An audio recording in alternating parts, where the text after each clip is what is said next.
નમસ્તે મિત્રો, ઘણીવાર જે સામે દેખાતું હોય એ સત્ય જ હોય એવું જરૂરી નથી.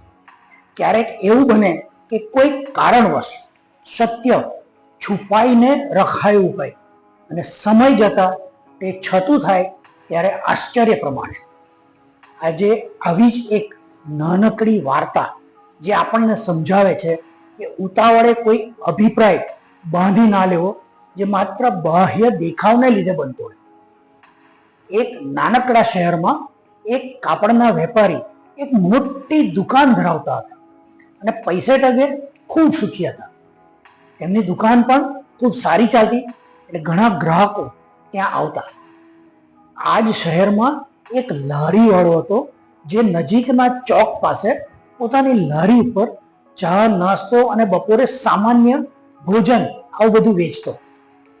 આ લારી વાળો આમ તો ખૂબ ગરીબ વ્યક્તિ, પણ તેની દુકાને કોઈ ભૂખ્યું આવે તો તેમને તે મફતમાં ચા, નાસ્તો કે ભોજન આપી દેતો. ધીમે ધીમે આ વાત શહેરમાં બધાને ખબર પડી અને બધા આ લારીવાળાને ખૂબ આદરથી જોતા થયા. તેના આ કાર્યની ખૂબ પ્રશંસા પણ કરતા.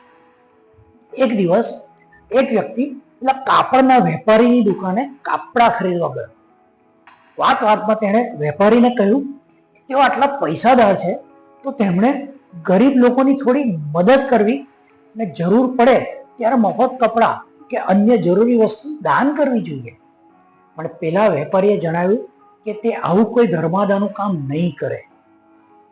પેલા ગ્રાહકને આ વેપારી પેલા લારીવાળાની સામે ઘમંડી લાગ્યા. એટલે આ વાત તેમણે શહેરમાં થોડા લોકોને કરી, જે થોડા સમયમાં આખા શહેરમાં ફેલાઈ ગઈ.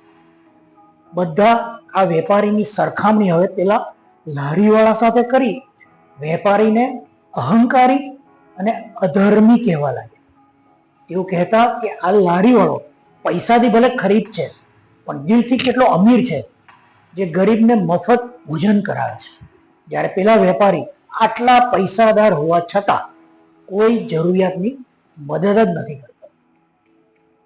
થોડા મહિના પછી એક ટૂંકી માંદગીના લીધે પેલા કાપડના વેપારીનું અવસાન થયું અને તેમની દુકાન તથા તેમની આવક પરિવારની બંધ થઈ ગઈ. પરિવારને હવે જીવન નિર્વાહ કરવો પણ થોડો મુશ્કેલ થવા લાગ્યો. બીજી બાજુ પેલા લારીવાળાએ પણ હવે જરૂરિયાતમંદોને મફત ભોજન કરવાનું બંધ કરી દીધું. બધાને ખૂબ નવાઈ લાગી કે આટલા વર્ષોથી તે ગરીબની મદદ કરતો, તેમને ભોજન કરાવતો, ચા નાસ્તો આપતો, હવે કેમ એને બંધ કરી દીધું? જ્યારે લારીવાળાને કોઈ જઈને લોકોએ પૂછ્યું એના વિશે, ત્યારે તેણે ખૂબ વિનમ્રતાથી કહ્યું કે હું આટલા વર્ષો ગરીબને મફત ચા નાસ્તો કે ભોજન કરાવતો હતો, કેમ કે પેલા કાપડના વેપારી જે મરી ગયા ને, એ મને આમ કરવાના પૈસા દર મહિને ગુપ્ત રીતે આપી જતા હતા. હવે તેમના અવસાન પછી મારી પાસે આ કાર્ય કરવાના પૈસા નથી અને એટલે મેં આ બંધ કરી.